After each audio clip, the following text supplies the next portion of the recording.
you can phone in and make your contributions. However, you can keep your SMS, WhatsApp messages, Facebook comments coming right from the beginning. And so the line is 050 392 3158. 050 392 3158.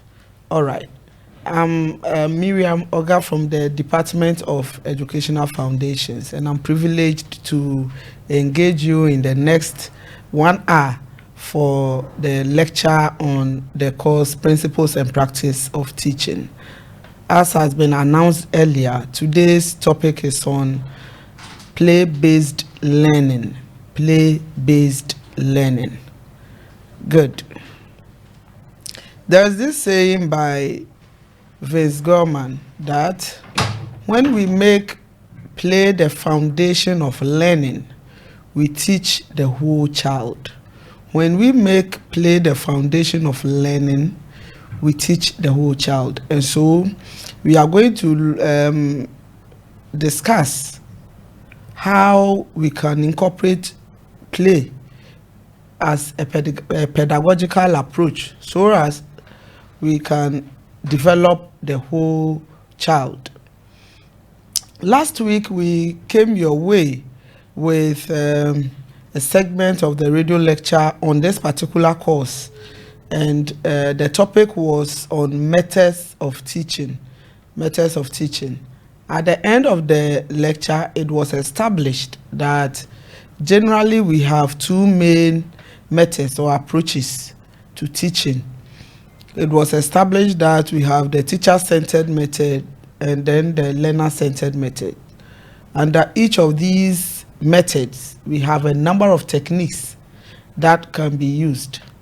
And so, based on our previous lesson on methods of teaching, we're going to continue with what we term play-based learning.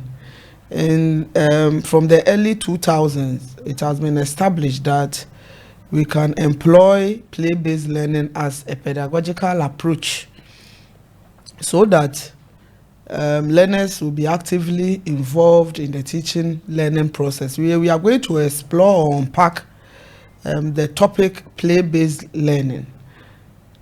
Probably those of you who just joined us, this is Radio Windy Bay, and this morning we're having a radio lecture on Principles and Practice of Teaching. We are streaming live on Facebook, Radio Windy Bay 98.3 FM. I begin by now, your notepads are ready so we can set the ball rolling. I made mention of the fact that this 21st century, it is important to employ play-based learning as a pedagogical approach. Generally, we may conceptualize play-based learning as learning while at play. So generally, we want to create a situation where learners will feel that they are playing around the content, the learning experiences, evaluation strategies, but at the end of the day, the core change in behavior, the core element that we want them to leave the learning environment with will be achieved. And so this is to say that it is important to create playful experiences for learners in the learning environment so that while playing, they will be learning.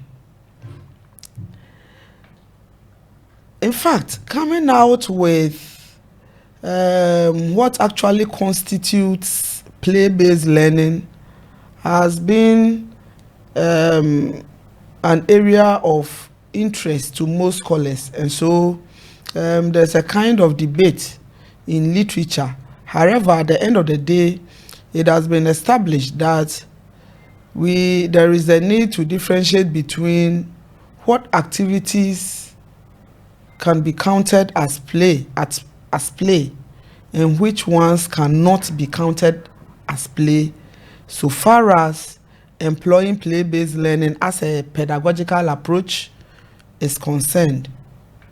And so in this lecture, we will try as much as possible to differentiate between play-based learning in terms of how it differs from the broader concept of play, because we realize that there are so many activities that learners can engage in which constitutes play, but using it as a pedagogical approach, then there could be some kind of a thin line of difference between that. And so play-based learning is different from what we will generally refer to as play. It is important to equally note that in every learning, in every play there is learning in it. However, it is not every play that has a learning that is geared towards achieving the aims, the goals, and the objectives of curriculum. In every play, generally, there is learning in it. We have already digested the concept of learning right from the beginning of the course. And so in whichever activity we engage in, whether at home, at school, by way of the learner or the child thinking that he or she is playing, there is learning in it. Learning is all about what? Resulting in a change in behavior. Good.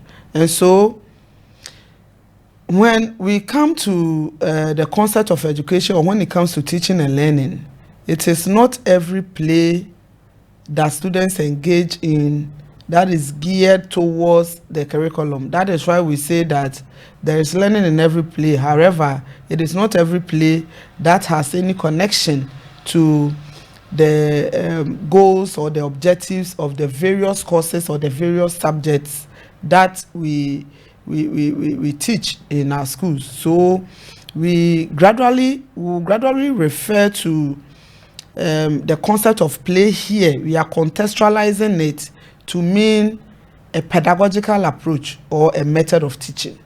So if we are looking at it as we are looking at the concept of play here to mean a pedagogical approach, then of course it will, at the end of the day, whichever kind of playful activities that we engage learners in, it should be geared towards achieving the purposes or the objectives of our lesson.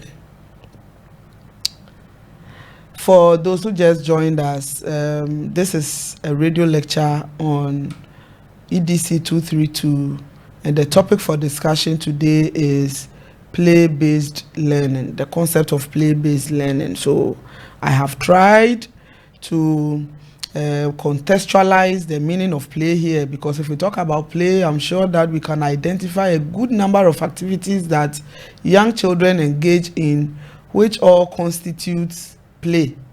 But in this concept, we are referring to play-based learning as a pedagogical approach or as a method of teaching, Now, it has been established that generally we have a play that is either teacher directed or learner directed. So any playful activity that is teacher directed, it is termed as guided play. But when the playful activity is learner directed, it is termed as unguided play. And so we will quickly look at some of these. Under the guided play or teacher directed play, what that means is that the teacher guides the learners throughout those activities so that at the end of the day, the objectives of their lesson will be achieved or realized. But under the unguided play, the learner self-directs whichever kind of playful activities they want to engage in. So here we term it as free play. When it is break time, students go out on the playground. They determine which kind of playful activities to engage in. But the teacher-directed ones, like collaborative play and learning through games, etc., would always have the teacher there to monitor what they engage in, or those kind of activities that they engage in. And so free play that children freely choose and they direct without little or no interference from any external person. So when children are left alone, whichever kind of activities they engage in, sometimes you go and visit a neighbor with your children, they go see the other children, before you realize they are playing their own games or they are engaged in a playful activity. That is what they decided to choose and then engage on. So the continuum of play, we have the free play, which is learner directed, and then we have the collaborative play, which is also termed as social play. This kind of play allows learners to be active participants in creating play scenarios in the classroom. Social play or collaborative play, a kind of play that learners are active participants in the classroom. And so with this, we realize that the collaborative play, an aspect of it is learner directed, and then at another angle it is teacher directed. So it is both guided by the teacher and the learners. For example, if you give an activity to your learners that they should role play maybe any historical personality, like Osajifo, Dr. Kwame Nkrumah, maybe they will try as much as possible to read around, perform some drama around it. So at the time that they are at home trying to find solution to that particular task you have given them, you realize that they will engage on everything on their own. Or if you ask them to perform a drama to probably unearth some indigenous practices when it comes to maybe festivals or the other rites of passage or naming ceremony. In their various groups at home, they will try to create the drama and everything. Then when they come to the classroom, the teacher serves as a facilitator there. So he or she will guide how they do it. So that is it with collaborative play or social play. Now, let us look at the two types of play, like I said earlier, the guided and then the unguided play. The one that is learner directed, and then the other that is teacher directed, which is the guided one. Under this, we can further break the concept down into what? One, physical play, exploratory play, constructive or creative play, symbolic or expressive or narrative play, social dramatic play. We'll take each of them and look at what they mean. As I mentioned earlier, there are two types of play: guided play and unguided play. Apart from these two types, play can further be differentiated. We can further differentiate, or when it comes to the types of play, we have different types of it. Apart from the guided and then unguided, we can still classify play as one, metaphysical, constructive, exploratory, etc. So we'll take each of them. If we take physical play, the first one, physical play, what does it mean? This is where learners or children engage in physical activities. In the learning environment, in the classroom or during break, we realize that learners almost all the time try to engage in physical activities.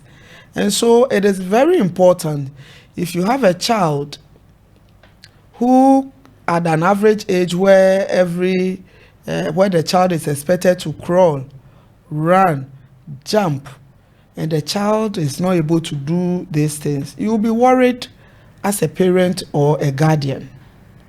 So motor physical development amongst learners is concerned. It's very, very important. In the learning environment,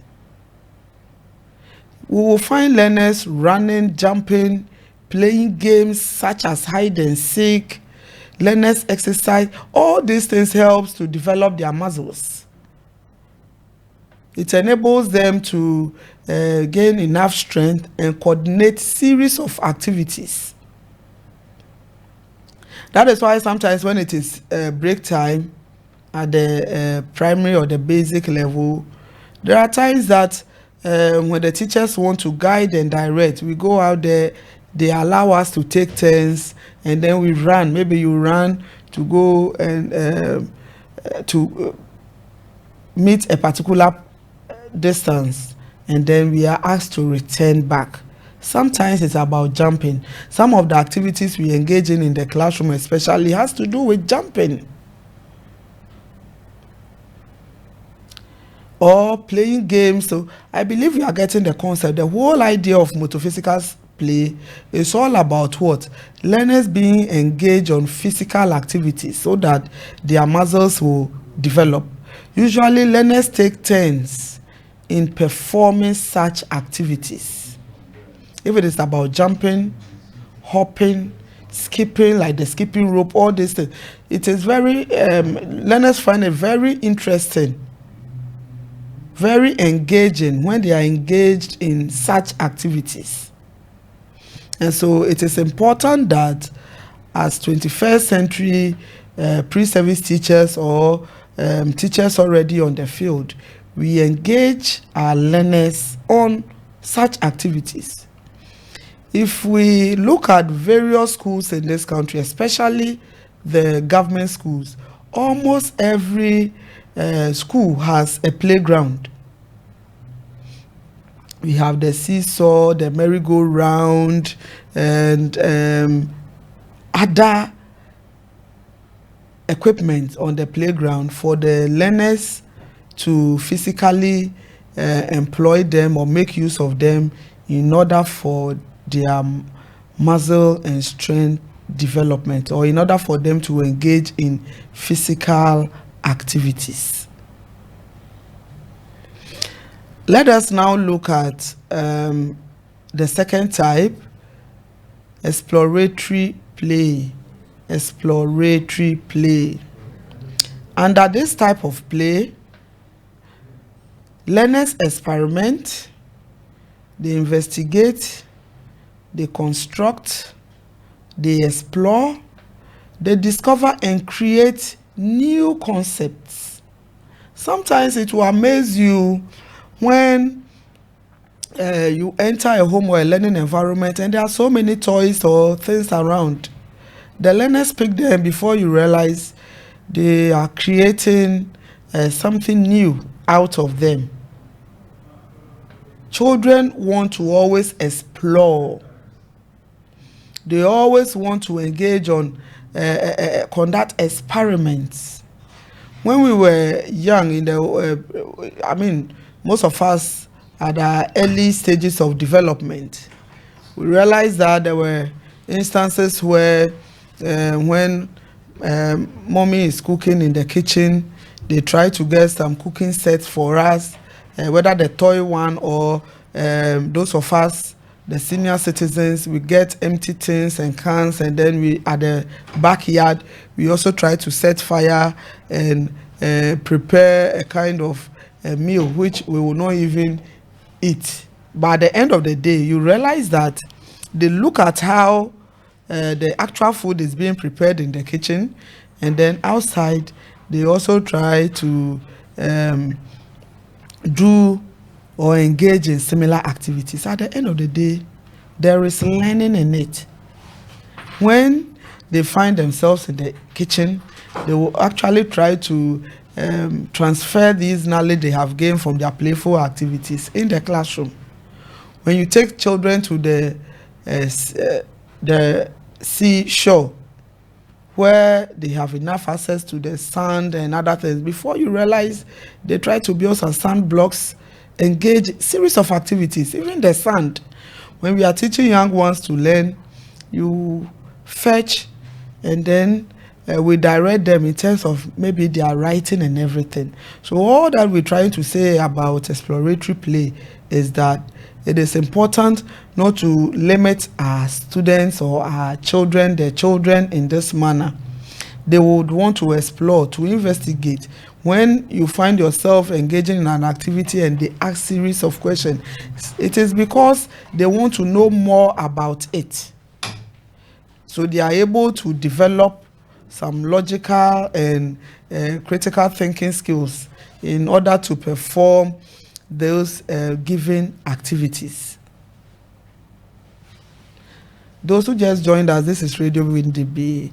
We are having a radio lecture on EDC 232, and the concept or the topic for today's lecture is play-based learning. Play-based learning, we have explored the meaning of play-based learning, and for purposes of our cherished students especially, we say that several activities constitute play, but for purposes, or we are contextualizing the concept of play-based learning here to mean a pedagogical approach. And so if you want to teach a given objective from the curriculum or the syllabus, you can engage learners on such playful activities so that at the end of the day, you can achieve the objectives of your lesson. From there, we looked at the types of play-based learning. We said we have generally the guided play and then unguided play. The guided play, we say it is teacher-directed, and the unguided play is learner-directed.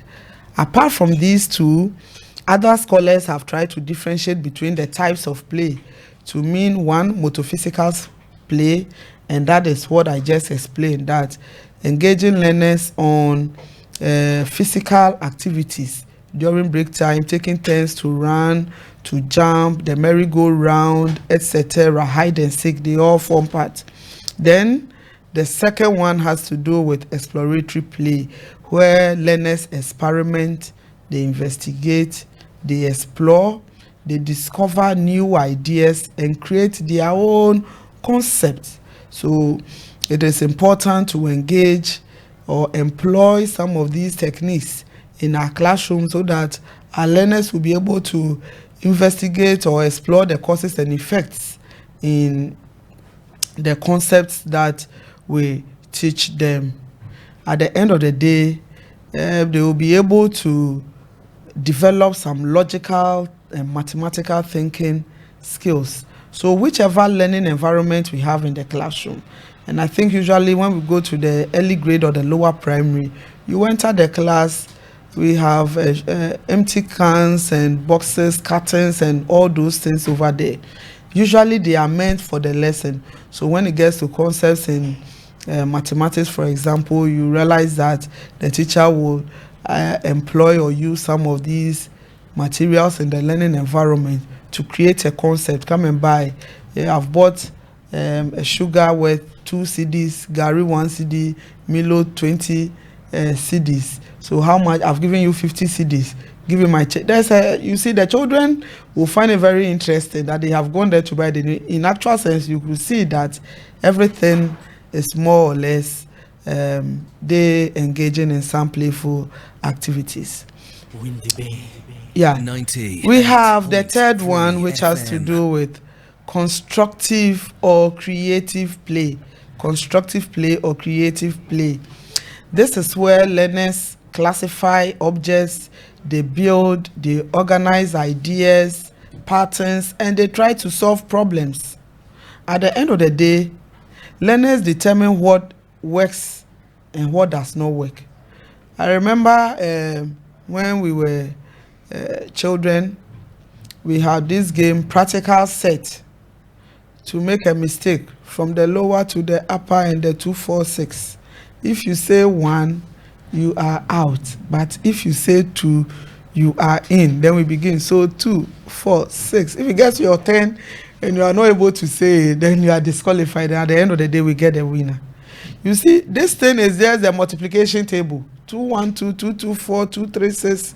It's the same thing that they also say it in a very interesting way. 2, 4. If you say 1, you are out. But if you say 2, when gradually as they grow and they want the game to be more challenging, they move from, if you say 2, but now to 5, 6, 9 in that order. So as they do it, they coordinate various aspects of their development. At that point, you have to make use of your intellect, your mental, the brains, because you're going to do mathematical calculations there. And at the same time, your hands are moving, body movement, physical, motor, physical activity, and all that. Good. I believe we are getting the concept. All right. So the studio line is 050 392 3158. 050 392 3158. That is it on constructive play or creative play.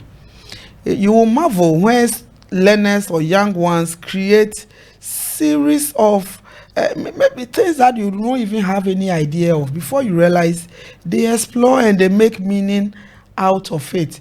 They get their own rules to guide them. Even the so-called Ludo that we play, it is all about calculation. You know very well that before you can kick somebody from entering his or her home, you need to play a 6 or a 5, do this block, create a wall there. All these are activities. Once it is directed towards the curriculum, it constitutes what we determine in this morning's lecture as play-based learning, because we want to employ it as a pedagogical approach. Let's look at the next type of play. This is symbolic play, also known as expressive or narrative play. Symbolic play or expressive or narrative play. Under this type of play, learners are allowed to express their feelings and emotions. Their feelings and emotions. We can talk about what? Learners drawing, coloring, painting.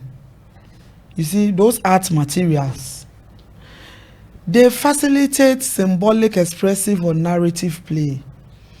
My art students will tell you that art is life. So, artwork communicates series of people's emotions, their feelings. When you chance on any artwork, it speaks a lot. It doesn't have an audible voice, but when you really look at it and study it, you realize that it is communicating something. And so, engaging learners on such activities, allowing them to express their feelings and emotions, is very important. Sometimes in the form of a drawing, like I said, or coloring or painting.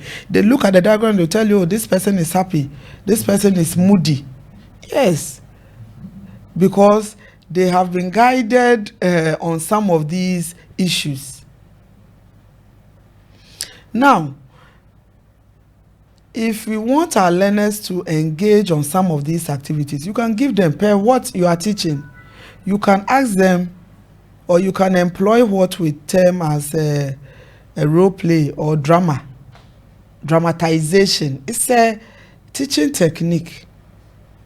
So whichever role or character that the learner is playing, sometimes when the whole thing is over, you would realize that some of them will still be in character. Maybe it is about how naming ceremony is performed. they wear their costume and everything, and then even after you realize that they are so, sometimes when the person is moody, and there are instances where they get so emotional with what they are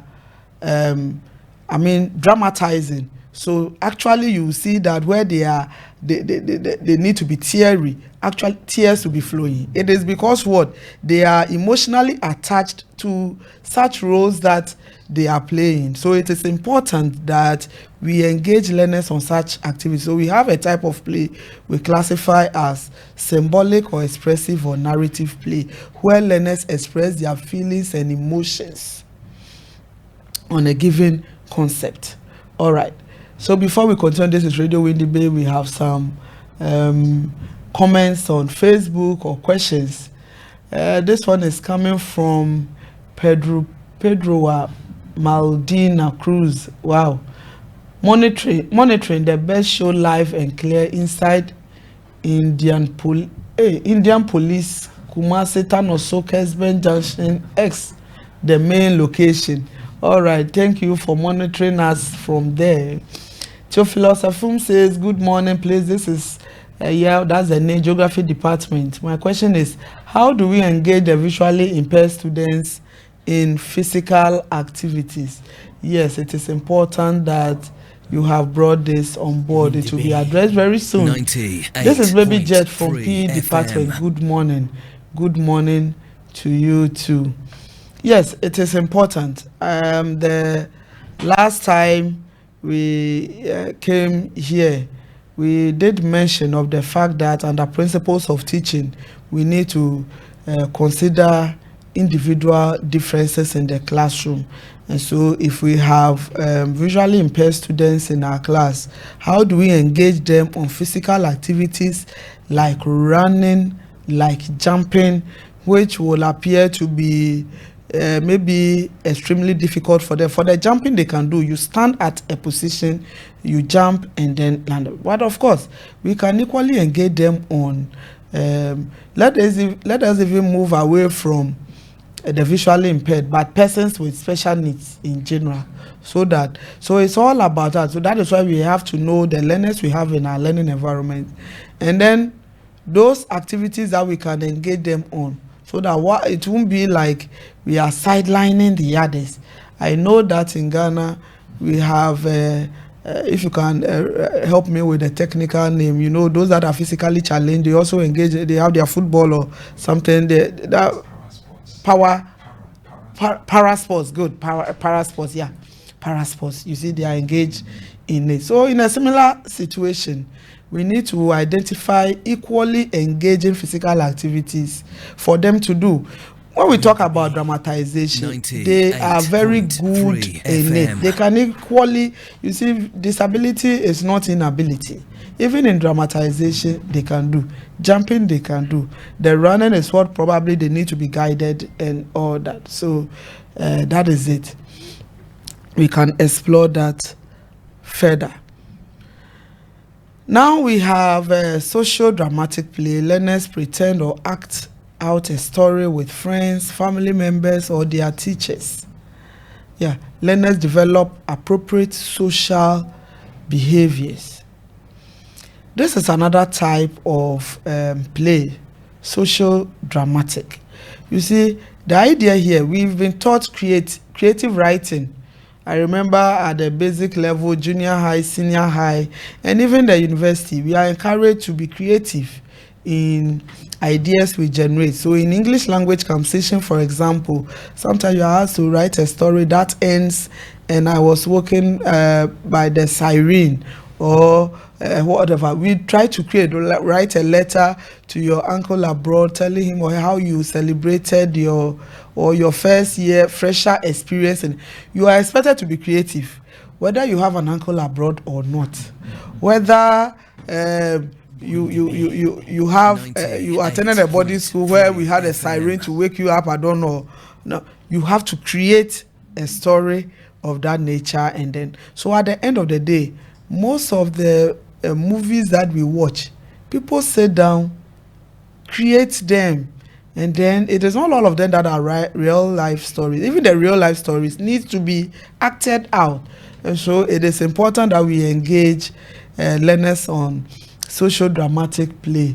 Yeah, let's go back to Facebook. We have Rex Benjamin. Good morning, madam. My name is Bright Fear from Geography Department. In what ways can a teacher identify and describe the strategies used to assess learning outcomes in a play-based classroom?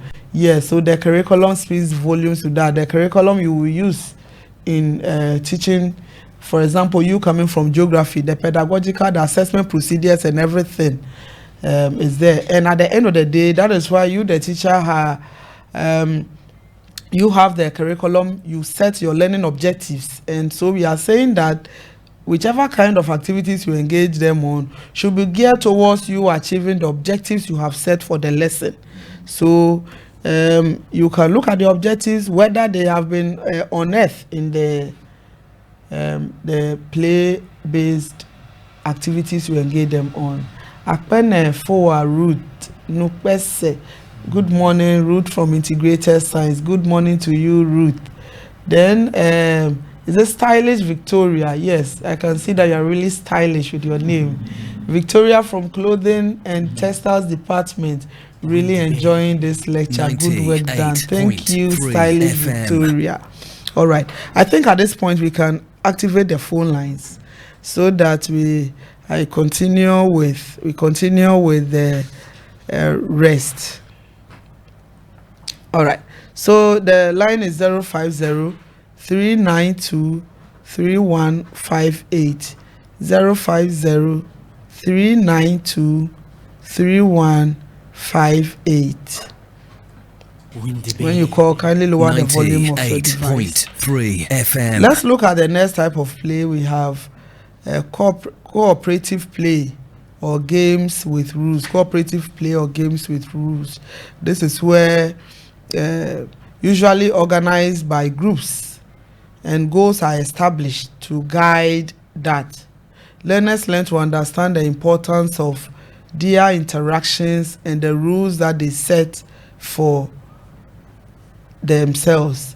So most of the playful activity, you realize that it is not all that an individual can play.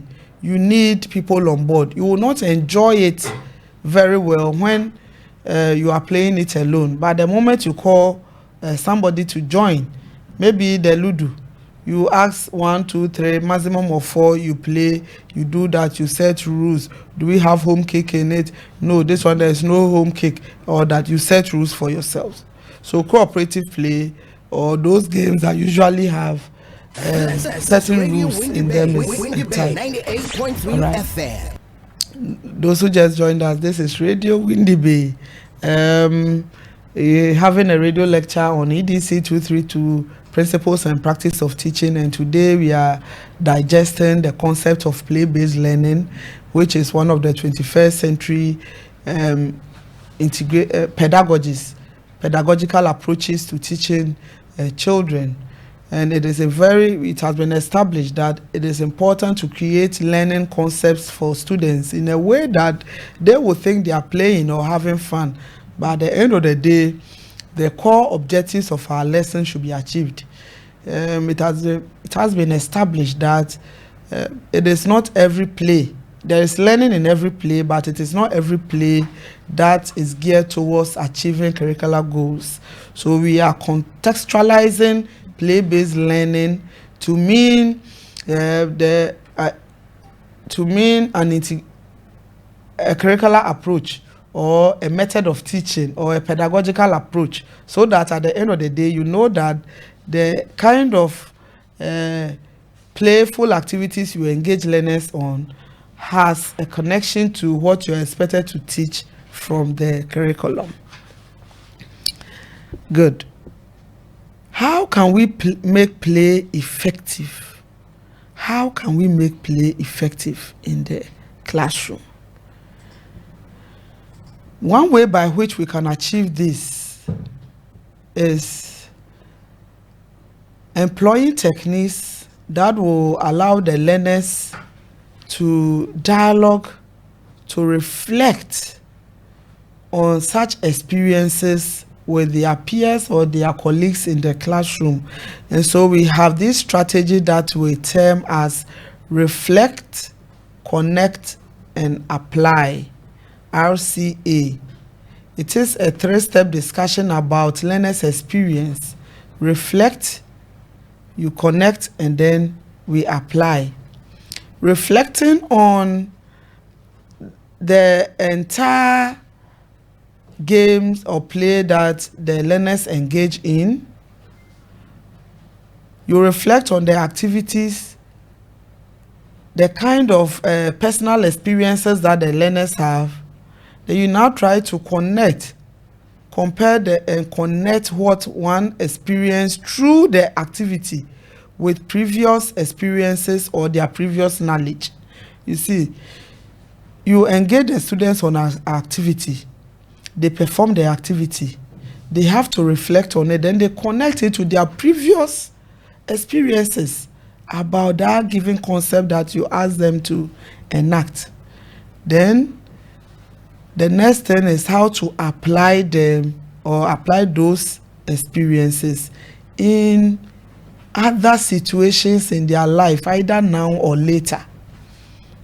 So it is important that because it is a pedagogical approach, learners engage. We will further explore the concept of reflective practices in teaching later in the course.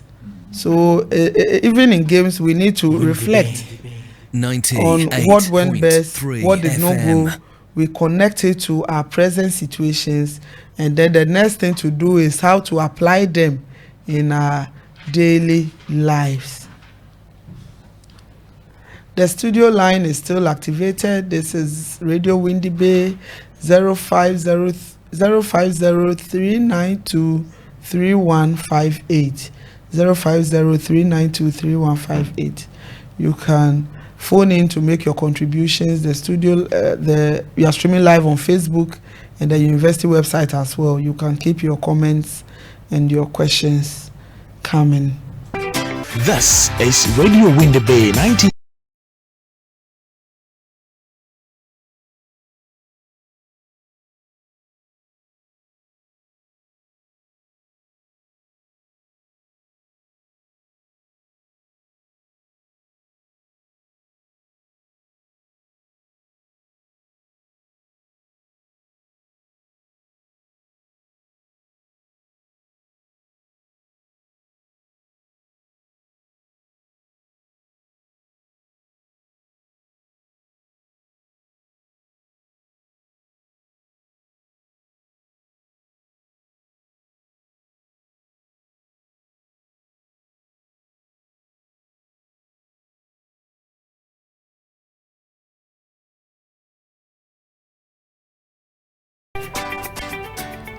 Hello, dear caller, your name and your department. Hello. Hello, please. This is Radio Windy Bay. Your name and your department, please. Can you reposition yourself? Hello. All right. The number remains 0503 923158. 0503 923158. Phone in to make your contributions or ask questions, seek clarifications here and there. The line is still active. 050 392 3158. 050 392 3158. Good. Hello there, your name and your department. I'm Afro Ebenezer, calling from Integrated Science Education. Afro Ebenezer, good. Yes, please. Please, when you started, you made mention of the types of play-based mode, being guided and then the unguided one. Yes. You also made mention of collaborative play. Yes. And you said that one is being can be guided by both the teacher and the learner. So Yes. does that one differentiate the guided and then the unguided, or is also another type of play-based game? Okay. Yeah. As far as the continuum of play is concerned, we have there are two extreme situations which can either make play guided or unguided. And so we have free, collaborative, and then the games. Now the free play is on one side where the learner self-direct everything. Then we have the collaborative play where an aspect of it can be guided by the teacher, and then an aspect the learner. Then we have the learning through play, which is basically teacher directed, because the teacher has the curriculum, he has the objectives that are set for the lesson. So at the end of the day, it is important to engage learners on those activities that will lead to attaining the objectives set for the lesson. So that is it. It is just a continuum, whether guided or unguided. We have two extreme situations that can make it either free, collaborative, or a game. All right. The line remains 050 392 3158. 050 392 3158. This is Radio Windy Bay 98.3 FM. In the studios of Radio Windy Bay 98.3 FM. Do we have some questions on Facebook? SMS? Not yet. Okay, then let's continue whilst we wait for your phone calls and SMS messages. Characteristics of playful learning. The whole concept is about play. So that is not the time that we have to chance on a learner who is down or who is not active. The atmosphere in the classroom should be joyful. It should be meaningful. It should be actively engaging. That is not the point where one person will be down or that. So as prospective teachers or teachers, it is important that we create a serene learning environment where every learner will be actively involved by way of either participating in the activity or monitoring, engaging. Every learner should be involved in almost every activity. If we mention the other types, we looked at those that are physical, dramatic, and all that. Every learners must take turns to perform those activities. Remember that when we were at KG or nursery and we were being taught how to write in those days, the teacher holds your hand, and then sometimes your eyes will be somewhere, looking somewhere, and then they are using your hand to write 1, 2, 3, 4, whatever that they are teaching you, A, B, C, D. Your hand will be held. Most of us, that is a training we went through, and then it took some time for us to be able to master those skills. But now things are changing. When you go on the net, you realize that there are a series of playful activities such that when you are teaching the child how to write, it is not even about you holding the hand. Of course, it can be guided that way, but that is not the main thing. We have what we call up and down is one. So the animations and those are moving and the child can follow. That when you want to write one, you see, you saying up and down is one. A curve and a dash is two. Amazing mountain, M, that you're teaching the child to write. Series of rhymes and beautiful songs around it. When they do it and they are not successful, then you see we shower praises on them. You can do better. No. I mean, those of us who have young ones and this things are too very interesting. A child or the learner will be happy when he or she is engaged on such activities. So you realize that the objective could be for the student to be able to write 2 and or 1, but there are other things. Up and down is 1. So you want to teach the child, when you say up and down, the child knows that it is one. A curve and a dash, the child knows that he or she is going to write a 2 in that order. Interesting. Round the apple down to the leaf is A. And this is not only employed at the lower or the nursery level.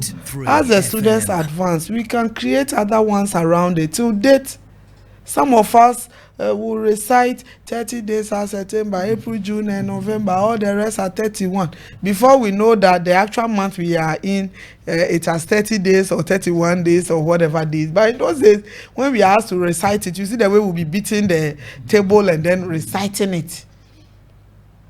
And there are other ones. I made mention of other examples, series of activities we engage students on in the classroom that are all geared towards either they being physically active, exploring the teaching and learning environment, etc. Boy mahene nana kubiti kwejo din. All right, good morning to you. I'm Safas from Geography Department. How do you use play as a form of assessment since it does not have evidence to show, unlike class exercises, tests, or examination? All right, so I'm sure if I get you very well, when you conduct an exercise, the evidence is in the students' exercise book, or if it is an exam they take, the paper is there. You engage them on a play-based activity. How do you assess them? Yes, we are looking for evidence. Good. What you do is that during the time of the activity, whichever kind of objective or thing that you want them to do, you can assess them. We are not looking for evidence to provide to maybe curriculum supervisors. If it is for the student, of course, after the lesson, you can pinpoint areas where they did well or where they did not, what did not go well for them. But maybe you are looking at curriculum supervisors coming around, they want your work output, then you go and tell them that I did some play on this. Yes, there is always a way around it. We are talking about building portfolios. So the latter part of our course will look at mentorship and portfolio development. Those interesting good moments of our teaching, we need to capture them so we can codify this by way of a recording, then we put it down. That is the evidence. Okay, pictures can be taken. It is it will serve as an evidence. This is similar to what we can talk about the food and nutrition people when they are having practicals, cooking, demonstration. Yes, it is there. As for clothing, well, of course, the material could be there that could show. But when it comes to those in that area, or some go to the science lab, perform an experiment. What is the evidence? You assess the students there, but some of these things, when they are kept in the form of it's an evidence that we have done it. And we shouldn't forget that you cannot say that for the entire term you are going to employ only play-based learning. No. So the nature of the topic will demand whether a play-based will be most appropriate for that. And there are other means or ways that we can do that. All right.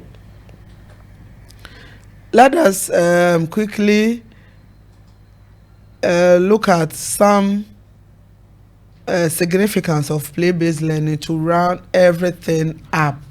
It expands intelligence. When we engage in play-based learning, students, as far as their intellectual or their cognitive domain is concerned, or emotional, psychomotor, it widens or it broadens their development.